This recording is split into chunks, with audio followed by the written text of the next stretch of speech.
So today we're in Kyoto with the goal of finding the best in savory and sweet desserts in the city, and we have found a couple of great spots for you to check out. We'll be sure to show you the prices for what we ate, so sit back and enjoy.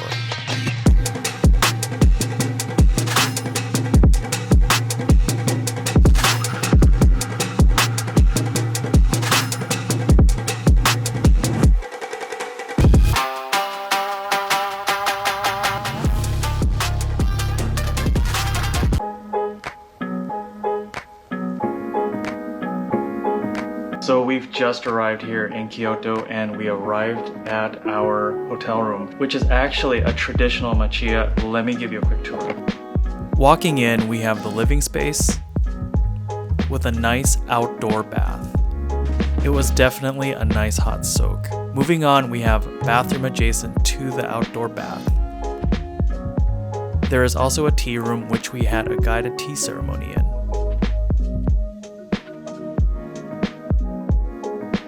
There's a second floor that overlooks the floor below where there is a bed. We were feeling hungry, so we headed out to get a bite to eat. This is Juugo, a restaurant that serves soba buckwheat noodles. Juugo is a hidden gem.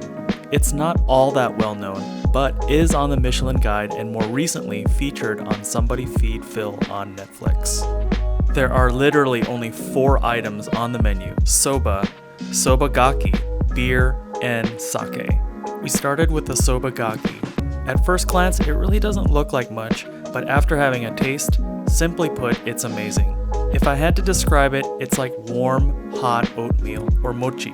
Very comforting with every bite and hearty. Now onto the main event, the soba.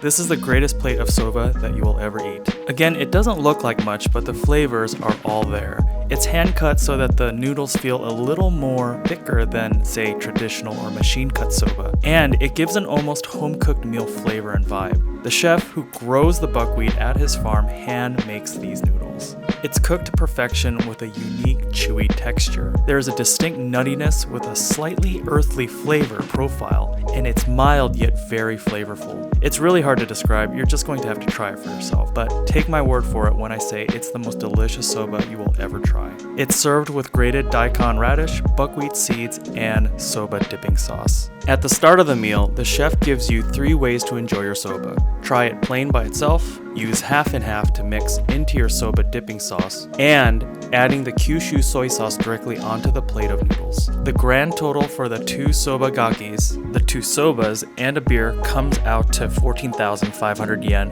or about $97 at the time of booking. You do have to pre-order at the time of booking your reservations. This is important as the chef will not make any additional items on the menu on the spot. Pro tip for anyone who is looking to get into this restaurant, the restaurant only seats 6 and reservations are pretty much a must as it's pretty tough to get in. Check out their Instagram for reservation booking details and updates.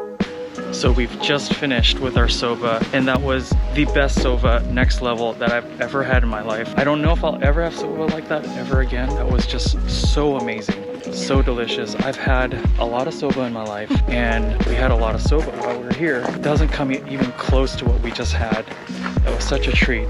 The next day, we decided to check out a sweet shop called Kazariya. They make only one thing and one thing really well, which is aburi-mochi. This is mochi that's been covered in kinako, which is a toasted soybean powder. The mochi are placed on skewers over hot coals to get them a little charred, hot, and melty, and it's finished with a sweet white miso glaze. You will not believe just how good this is until you've had it yourself. And it's been made this way for over 1,000 years. It's simple with just the right amount of sweetness. It's perfection. Is it good? Wow. Yeah. That's so good. Oh my god. The 2 orders of aburi-mochi came out to 1,200 yen, or about $8. So there you have it, 1 amazing savory place and 1 amazing sweet place to check out when you're in Kyoto. And since we're on the topic of sweets, we ran into this ice cream place near our hotel that makes these beautifully handmade cones.